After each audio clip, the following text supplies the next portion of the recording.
Hey guys, what's up? It's that guy with the pencil. Welcome to Fiction Friday number two. And here we are. Yeah, I just gotta talk about this. I have to talk about this first. You know I have to talk about this. If you read the chapter, you know why I have to talk about this. Chapter 327 of the Seven Deadly Sins. The one is here. The one is here. That's the chapter. That's the chapter. That's the joke. End of the video. Love you. Bye. Okay, no, the one is here. That is part of the chapter, but that is not the entire chapter itself. And actually, no, that is the entire chapter itself. So the one has popped up, and as always, he makes the series like 10 times better. And I was actually really invested in this chapter because I'm just like, okay, so the one's here, and what does that mean? Usually, what the one comes through is he comes in and one shots whatever is in front of him. So when he didn't do that, I'm just like, okay, so we have an actual interesting fight here. And this is also interesting on the power scaling sense because this means the one is like most definitely stronger than like a fourth of the Demon King, and that means I mean that puts him way above like any of the Ten Commandments. It it's a long scaling thing that I'm probably gonna go into later when I scale Escanor completely. But yeah, this chapter really was just the one going in and wanting it up because he's going through he's doing his thing. He's just mollywopping the Demon King, and that's always fantastic to watch. And the interesting thing, the great thing about this is the thing I really like about this chapter is at first the Demon King's like, oh, this state, this thing, okay, I've heard so much about this. It managed to one shot both of my sons. I've been watching this from Purgatory. This should be interesting fight to partake in. And so he actually puts his sword away and says, you know what? Yeah, I'm going to take care of the Demon King. I'm going to take care of the one with my bare fists. I'm going to go in myself and do it. And the thing is, they're trading blows. Like, this is an actual even fight, which, while the Demon King was having a sort of even fight with Meliodas, Meliodas still always really had the upper hand in their fight. Like, Meliodas was never truly threatened by the Demon King. He was kind of just holding back not to kill Zeldris. But the one and the Demon King are just going blow for blow, literally punch for punch. They're drawing blood. They're going crazy. That's fantastic. I love it. It's really good. And what happens is the Demon King and like everyone's noting, okay, Escanor is actually doing decent damage to the Demon King. This is actually something that we can hope for. We may have a chance of winning this. This could go in our favor. And then the Demon King's just like, yeah, you're a real tough guy, but time though. And the minute passes, and once the minute passes, I'm like, oh well, shoot. The one came and went. He did damage. Like Gother mentioned, he's doing significant damage to the Demon King, but he didn't do as much as something serious as I hope he's gonna do. I was hoping he's gonna like remove the Demon King's arm or something, or like make him use regeneration, something like that. But when the Demon King says time's up, and like the fire phase from Escanor, you're just like, oh well, he's dead. No, Escanor flares back up, and he starts talking about an oath. And this reminds me, yeah, we never really got anything fully about Escanor's past, like a full in-depth explanation of it. We got glimpses. We got some glimpses of his past. We know he was connected to multiple people. We know he was from a kingdom, but we never got anything about an oath or why he was truly charged as the sin of pride. So next week is gonna be a 43-page side story explaining Escanor's past in full, and that's going to be interesting. Seven Deadly Sins, you're getting my interest again. There we go. There we go. So that's really it for Seven Deadly Sins this week. It was just the start of a fight between the one. I'm guessing this is like Escanor's last stand, and he's gonna be going all out for his one final time after the side story next week. So yeah, that's gonna be interesting. I can't wait to see that. Should be a fun read. So next we're gonna move on to the untranslated. Yes, at the time I'm recording this, Demon Slayer is untranslated. So, but here's the good thing. Like what I love about visual storytelling is, even though it's untranslated, I know exactly what happened. So the six-eyed samurai. I still forgotten his name. The Upper Moon one, he he got his head chopped off last chapter, and we start to go into him reminiscing about his past, and we get through that. We get the normal Demon Slayer up, villain died, time to give him a sympathetic backstory, and I like, well, it is untranslated, so I may not be getting the full emotion of it. Once again, I don't necessarily care, feel all too attached to this Upper Moon. He's kind of just there for me. Like, I never really had much of a care for him, and like, while he does provide an interesting like lore thing to the series, like, oh, the marked ones die um by the age of whatever, they die by the age of 25, like that stuff is interesting. But other than that, like, I don't really care nor mind about him. What I do like, I like the symbolism where like he's turned into a monster, and like the six eyes is like, once he gets his head chopped off, he pulls the same similar thing that Akaza does, and like starts to keep fighting and go all like full monstrous. And like he sprouts insects. He becomes an insect. That's how he views people. He views people as insects because they're gonna die. They live short lives. Yada yada yada. And this chapter kind of just goes through that. It goes through him. It goes through the same thing with Akaza, where he starts to transform. They keep on fighting just a little bit, and then like he realizes, oh nope, it's my time to go, and then he passes on. Is it a good chapter? It's an okay chapter. It's a rehash of every other Demon Slayer, just because they try to give him a sad backstory that I don't really care about, and it's minor also because like you have very little connection to this Upper Moon. You just know he's strong, and like the reason I felt really impacted by Akaza's death is because he popped up earlier. Like he popped up in the fight with Rengoku, and he was the one who killed Rengoku. So that, it was vindictive but sad when he died, because you could tell he came from a good place. Well, this Upper Moon was kind of just focused on being powerful for the sake of being powerful and keeping his techniques. It was all right. He's dead though. That's good. I feel like a lot of people are gonna die though because they're all bleeding out. So moving on once again to Doctor. Oh geez, can't see that. Moving on to Doctor Stone. The interesting thing about Doctor Stone this week is I got exactly what I thought I was going to get, but in a way I didn't think I was going to get it. So they, in short, they got the alliance. They got an alliance with the strongest member of the Kingdom of Petrification. They got him.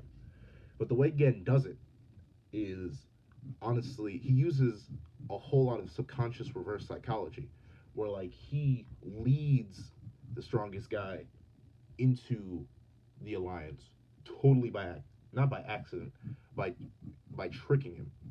He convinces him that he was already going to be part of the alliance. Like this was just a pre-established thing because he wanted to kill the great leader because he knew about the great leader being. He wanted to kill the assistant to the great leader because he knew about the great leader being petrified, and he knew about all that. And Leslie was going to kill him anyway. So they use that. Gen uses that to convince him, along with some displays of science or sorcery, as they call it, to trick him, that yeah, they should do this. They should team up. And what the guy does by accident, while he is planning to kill them all, after he uses them to overthrow the great leader's assistant who's turned evil, what Gen does is he convinces them into, they already had a deal and now they're just setting the terms of it. So they didn't even really have to ask him to join them. He made that subconscious decision himself, and that's just really cool. Like I like Doctor Stone because not everything has to be solved through like combat or a fist fight or something like that. It can be solved through simple trickery, interaction, using the fact that a lot of people don't know about the modern science of 3,700 years ago and using that against them. It's all just little things like that that make the series so interesting. Like you don't have to have every conflict being solved like that. And alliances are formed in interesting, unique ways each time. Like Gen's alliance was based on Soda Pop. Nancy's alliance was based on preserving that one song by the pop singer. It changes every time, and while it's a repeat kind of sensation whenever they get a new ally. Like Demon Slayer, there's always a little twist to it. Like Gen is always seemingly in for his own good, and he's become one of the top generals of science. Yeah, but he he was the first one. He was the first one to really get alliance. That was interesting. The village was interesting. Now this new guy is interesting. That's what I like about it. It constantly changes. It's not just giving them a sad backstory and that be it. Now they're gonna go and die. Now we give them interesting, unique motivations. We let them work into the cast. We let them see what their role is, and we develop off of that. So yes, this it while it was a very short chapter of just getting the guy on their side. The interesting thing is they give him an earring like they gave Kohaku, and now they can communicate with him one way. And what they do is they have Urizahara make him a disguise to make it look like the kingdom of science is way stronger than it is by having him take out all the men and destroy them. So it looks like the kingdom of science is coming through, infiltrating and destroying everybody when it's actually the strong guy they just made an alliance with. So that's really cool. I actually cannot wait to see what the next chapter is going to be because obviously the petrification weapon that's going to be coming in. The assistant to the great leader, he's probably gonna figure out the ruse, and that's gonna be interesting. I can't wait to see that. So Doctor Stone, once again, as interesting as ever. Is it as much as a like bomb drop as last week? No, not necessarily. I still think last week was a better chapter just because it did so much for such a short amount of pages. That was like last week's chapter was honestly amazing. So, but this week's chapter was still good too. I love the way they did it. I love the way they got him on their side. That was interesting. Um, moving on to Boku no Hero. Um, Boku Hero. Boku no Hero. Once again, this chapter it was interesting. I like the scaling they're doing. I like the scaling in series. Like Endeavor is fast. Like he's a fast boy and he has techniques that allow him to move fast. That's cool. I like learning about the world. Like one of my biggest issues with My Hero Academia is despite it having such a really an established world, like it has an established society with like modern patterns that we can look out for and understand. Like we don't really know that much about the top heroes. We don't know their techniques. We don't know anything much about them. But now we're learning about that. I like that. And I honestly don't want it to focus so much on the heroes. I like the way this chapter ends, where it goes to Hawks, talking about how he's trying to get Endeavor to notice something. And while I do think Hawks has gone too far, I'm pretty sure he like murdered Best Jeanist, which is no good. Um, I just do like the way the chapter's going. Once again, the artwork was beautiful when Endeavor first popped up against the man using glass, and it was about to kill a whole bunch of people. That was amazingly drawn artwork. Like Horikoshi is a fantastic artist. I just think he needs to work a bit more on his world building and his writing, but that's a whole video for another time. So yeah, that chapter it was interesting too. Like the chapters that are here are good. Like this week was honestly pretty good chapter wise. It was kind of just I don't want to say formulaic because like Boku no Hero did a little break from convention. It's not just stalling anymore. We're getting into we're immediately hopping in the plot, which is what I like. I don't like when Boku no Hero takes like time to take a long break and forever to actually get into the plot. I like Boku no Hero. It did good. It broke from its convention. Doctor Stone is just keeping up its fantasticness. Seven Deadly Sins.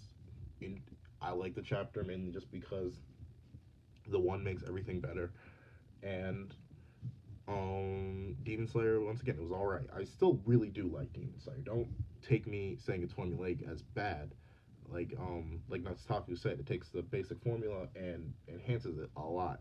But I'm starting to notice the formula, and while I don't mind patterns, I don't like repeating patterns in such a similar way and so close together. If like Akaza had died like 50 chapters ago, that'd be one thing. But he didn't die that long ago, or well, maybe he did in relative time to the series releasing. I did just recently get caught up on it, so I'm just noticing patterns of Demon Slayer that I'm not very fond of. But yeah, if I had to give the four series I read a rating this week, Seven Deadly Sins. This is just like huge bias on my part. I won't even really lie. This is just me really liking the one, really liking the character of Escanor, and like where the series is gonna go. Once again, this is a good build up chapter. Like I really like the build up in this chapter to future things rather than the chapter itself. I'd have to give Seven Deadly Sins like a good. I should give this a good like a 7.5 because it raised intrigue.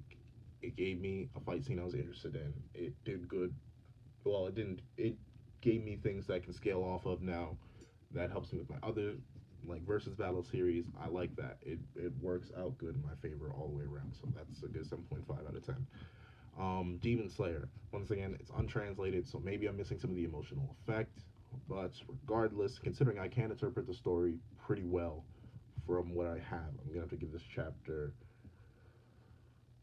I'm gonna have to give it like a 6.5 out of 10, just because, like I said, it's like Demon Slayer is a little bit formulaic right now, and that's not bad. Like I said, Doctor Stone is also a bit formulaic, but like Demon Slayer needs to figure out a way to spice it up rather than just Demon. And I'm pretty sure they have to spice it up at this point because I'm pretty sure almost all the Upper Moons are dead except for the one that's controlling the Infinity Fortress themselves. So yeah, something is going to have to change. So that's going to be interesting. I can't. I'm interested in seeing where Demon Slayer is going to go, but as of this chapter was okay. And Boku no Hero, I'm gonna give the chapter like really it's the artwork that raises this chapter up a lot. And once again, it's the intrigue. I like the interest of where Boku no Hero could be going right now. So I'm gonna give this one. I'll give this one a 7 out of 10 because it was good. It was good in the sense that it gave me good artwork. It gave me a pretty decent fight. Gave me an interesting character in the villain, and it's all cool. Give me good character interactions too, and it's building up to something interesting with Hawks. I just don't. I feel like I feel like Boku no Hero could like double its chapter size and you still get like one chapter's worth of content. Like this feels like half a chapter worth of content, but it was good. So there's that. And Doctor Stone, um, this one's it's getting an 8 out of 10. Like I said, it was really good. Like Doctor Stone usually is. I like the way they did it. They did it in a way I was kind of expecting, but not really expecting with Gen, which is always impressive. That's always cool. I really like that. And like I said, don't go sleeping on Doctor Stone. Go read it. Go read it. It's a fantastic read, fantastic artwork, fantastic characters. Seriously, go and read it. The story's taking a really interesting turn now. Ever since we got to this Putrification Island, like the story's ramping up in such an interesting way. It's honestly amazing. And yeah, I have to give that an 8 out of 10 for Doctor Stone, a 6.5 out of 10 for Demon Slayer, a 7 out of 10 for Boku no Hero, and a 7.5 out of 10 for Seven Deadly Sins. As you can tell, which one I just drew off the top of my head and which one I actually had a reference for. So yeah, tell me which question for this video. Tell me, do you like it when I draw from reference? You just see me live action sketching something like this, or do you like it more when I'm like trying to strictly draw from memory and like this is this is what the Upper Moon one looks like to me in the top of my head. I don't have a good fluent picture of them in my mind. So yeah, so this is that guy with the pencil. If you could please like, comment, and subscribe. It really helps get my content out there. If you really enjoyed it, please do leave comments, leave recommendations. Like I said, Fiction Friday is currently limited just to these 4 series, just because that's all I'm reading right now. If there's some other manga you really want me to start reading and want me to get caught up on and start reviewing in this series, go ahead and tell me. I probably will, as long as I can find it. So this is that guy with the pencil, writing off.